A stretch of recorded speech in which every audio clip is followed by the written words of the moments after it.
What's up, guys? My name is Daniel or Daniel. I draw cars and turn them into 3D prints using HueForge, and I also do HueForge tutorials for all of you. Today we're going to do the Artist Series Episode 9, and we're going to feature the artist Chris Gressman. Chris is a photographer, and he is the first photographer that we've had on the Artist Series, and I'm super excited to feature his work. He has a very popular TikTok, and he also has some other links that I will have down in the description for you to go check out. Please go check out his work over on Instagram and his other links, as well as all the other artists that are a part of the Artist Series. If you are a digital artist or a photographer and want to be a part of the Artist Series, feel free to reach out to me in the comments. So Chris sent me a bunch of grayscale photos, which is super appreciated because grayscale is historically very simple to do in HueForge. Now, because it's so simple, this episode would be very short, but we're going to use this episode to talk about three main things. One, we're going to talk about how high TD filament is very beneficial for photographs specifically and anything with a lot of high detail. Two, we're going to talk about how you can blow up a HueForge into a giant print and then cut it up into pieces in your slicer. And three, we're going to talk about how HueForge is not an image recreator. It's more of an artist tool so that we can add a little bit of color to this grayscale image for these photos. Anyways, let's get into it. This video is sponsored by NewMakers. Want to keep your 3D prints fresh and vibrant? Meet NewMakers, your go-to filament for quality, color, and consistency. NewMakers has a growing library of colorful 3D printing filament perfect for your next project. They offer some of the brightest colors at very affordable prices. They also have a monthly subscription service, NewBox, where you'll receive 2 spools of new colors or special materials and 1 spool of their standard PLA Plus for only $39. If you're looking for quality filament on a budget, go to newmakers.com and use code NEOKOIPRINTS at checkout for 10% off your next order. Okay, so this is going to be the first photo that we work on today. For this particular image, default settings set us at a layer height of 0.08. For photos, we need to just go ahead and bring it down to a 0.04, and we'll get a little bit more detail out of everybody's face. We'll get a little more detail out of the lettering down here, as well as just in general, we'll get more detail. And that's a pretty good rule of thumb for most photos. For base layer, I'm going to bring it up from a 0.16 to a 0.2 just to save some time. For this one, it's grayscale. Like I said, it's very easy to accomplish good looking grayscale images. You can see here, we've already got a really good start to it. The stock colors that I have and that most people have are black, this blue gray, this traditional gray, and then a white and these lower TD values, because these are the most common, I would say, as far as TD values are concerned. For this particular image, I'm gonna bring in chrominal filament. Chrominal is really good for the blending areas because they're a 7 TD and a 4.5 TD, at least mine are. For photos, we want to get more blending. I'm going to get rid of the blue-gray for now. We're going to come down with the black until, yeah, so you can see that in the shadowy areas, whenever we come down to layer 9, it gives it that faded gray look, and you get these little defects. We don't really want that. So I want to bring it up to that 10 so that it's just a flat image and a flat picture when we print it. So now we have a 5 TD. I want to use a higher TD white so that we can get a little bit more of that detail as well. So we'll bring in, I have a 9 TD in Polysonic. So right now you can see that we have a really good grayscale image. This looks really good just as is. But for most photos, personally, I like using Bamboo's blue-gray. I think it really adds a lot to the photo. It adds a lot more depth. And you can see that here. It brightens up those really shadowy areas in the background while not taking away from the image itself. And we can just add in a little bit of it to really help with those backgrounds and the details that we get there. So I think that this image is really good, and we could go ahead and print it the way it is right now. Like I said, all I really had to do for this grayscale image was add in a higher TD white and a higher TD gray, and that really helped bring out the details of this image.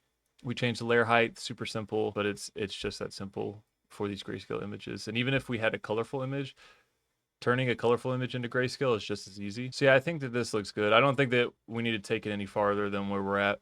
I think that this one's going to print out really well. You can see a lot of detail in the eyes of everybody. You can see a lot of detail in the hands. Everything's coming out really well, and I think that this is going to print out really cool. And you can see when we turn it to the side how all those white areas are going to be raised. This is one of those images that I think it'll translate really well to a 3D print.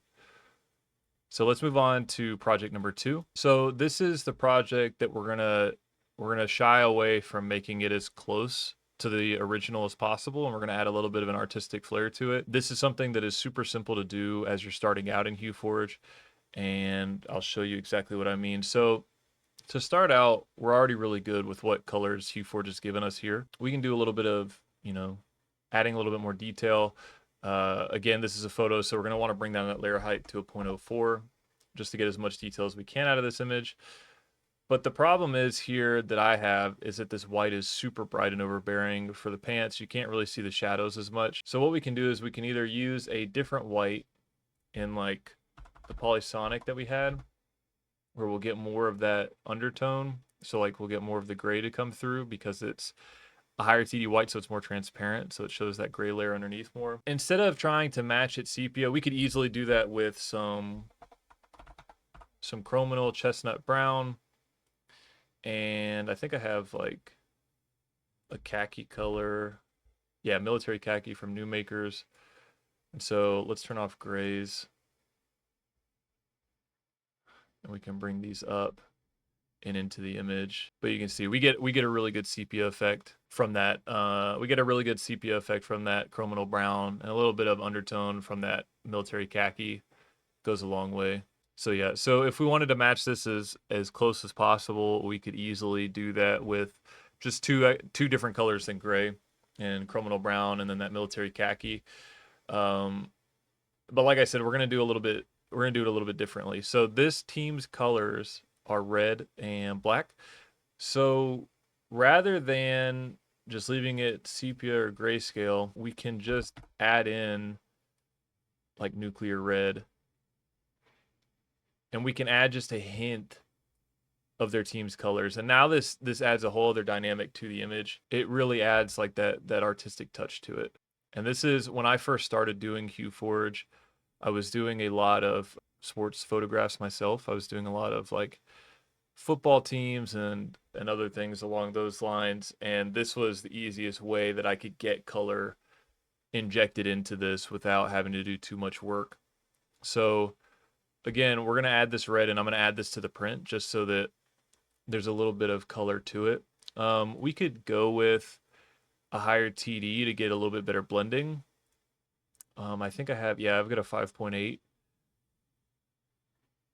So now we get, a little bit less of that in your face red because it's blending a little bit more in the background.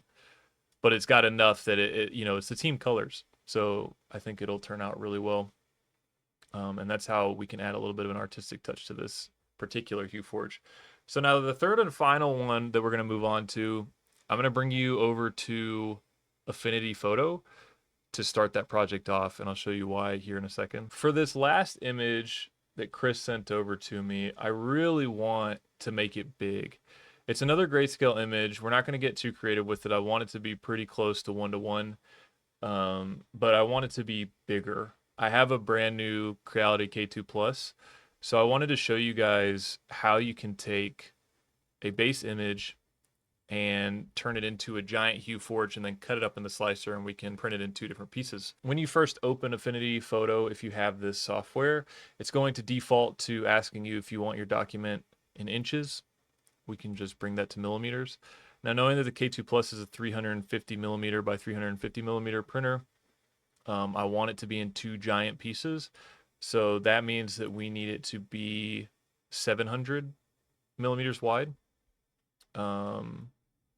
So we can go ahead and change that to 700 millimeters. We need to bring this up to about 366 is what I saw. So this is scaling the image up in millimeters. So the way that we're going to do this is you first bring the original into something like Affinity Photo. You make the canvas the size that you're going to want that HueForge.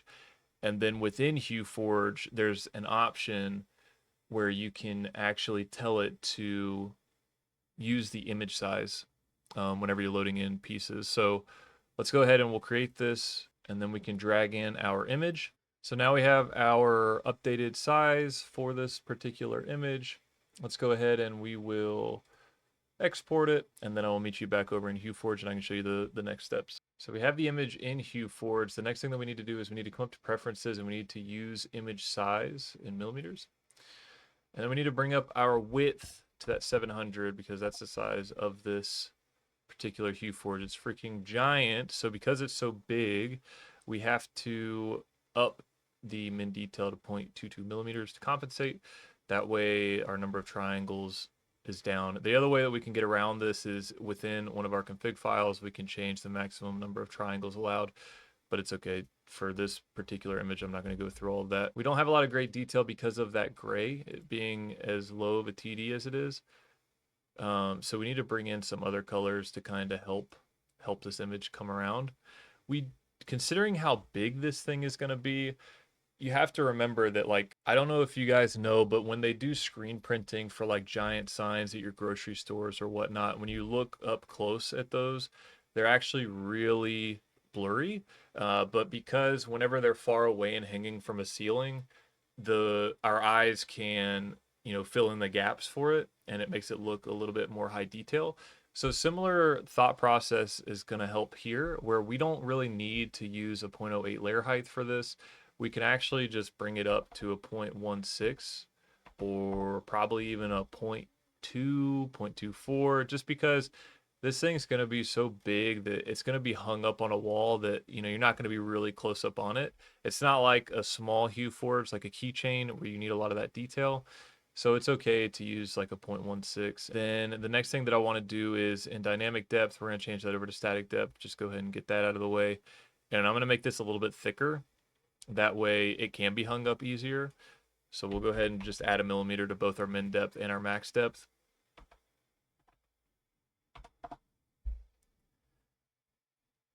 And then what we need to do is, for this image, we're going to get it sepia, unlike the last one that we did. So we need to get rid of all the grayscale.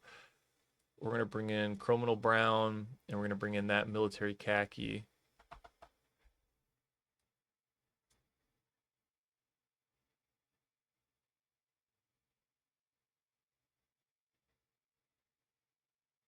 And that gets us most of the way there. You still get a lot of really good details in the face. Everything still comes together really well. And with that military khaki and that brown, you get really close to that sepia color scheme. And I think that this one's going to turn out really well. So let's go over to the slicer and I'll show you exactly what I mean by cutting it in half and how we're actually going to accomplish this and hide the seam. Okay, so I tried to bring in the HueForge a minute ago and I realized that the project was a little bit too big. I don't know if you caught it, but it was like 700 by 366. So I shrunk that down a little bit to 650 by 340, so it should be able to fit on the bed now. And when we bring in this project, I also changed the white for this project from that lower TD white to a polysonic white, just to get more blending, as we talked about earlier. So now you can see it will fit onto the majority of the plate. What do we need to do? We need to go into our cut function. And within our cut function, we can turn this cut to a 45-degree angle. Normally you would think that you would want it just straight up and down and cut it into two parts. That way it fits on two different plates and you can put it together. But what happens is you can usually see the seam, and we obviously don't want that. So most of the time with most printers, I'm not going to say all printers, but most 3D printers can handle printing at this 45-degree angle. And so here we're going to cut to parts so that there's two separate parts. All right, so now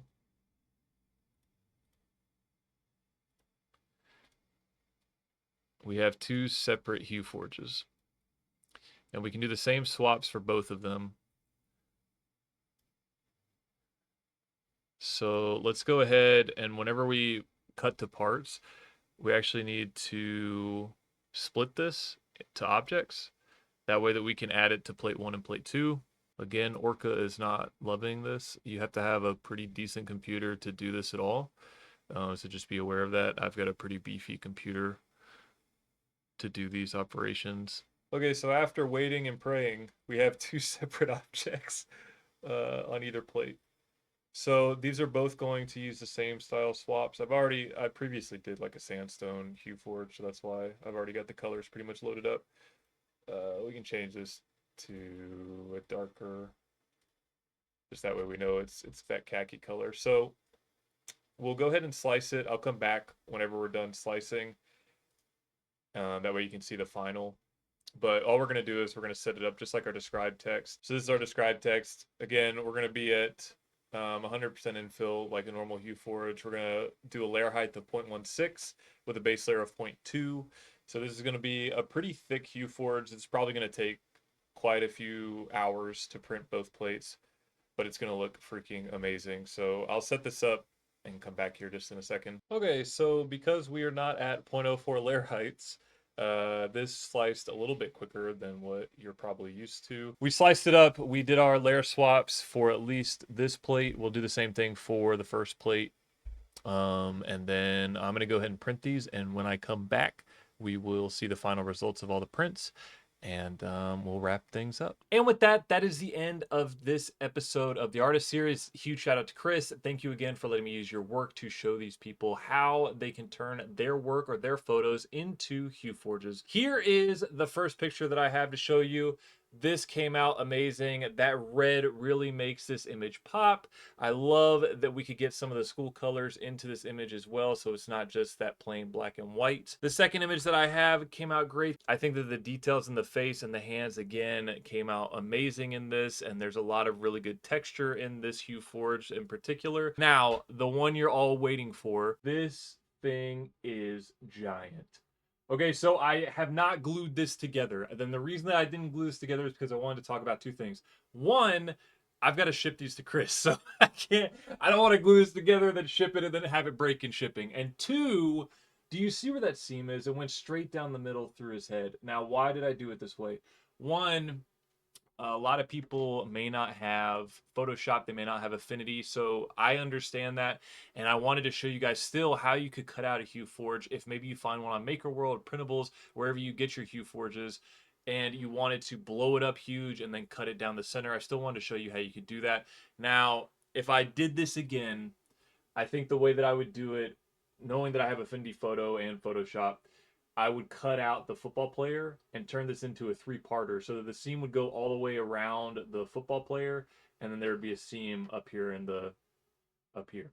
So that's what I would change about this particular HueForge if I were to do it again. It still turned out amazing, and when Chris glues it together, that seam is not going to be that noticeable. I'll show you a close-up right now of what the edges look like and how that 45-degree angle printed. But again, if you are a digital artist or a photographer and you want to see your work turned into these 3D prints, I would love to work with you and feature you on the Artist Series. Please reach out to me either in the comments or via email. And for everybody else, I really appreciate you guys hanging out and watching today's video. I hope you learned something.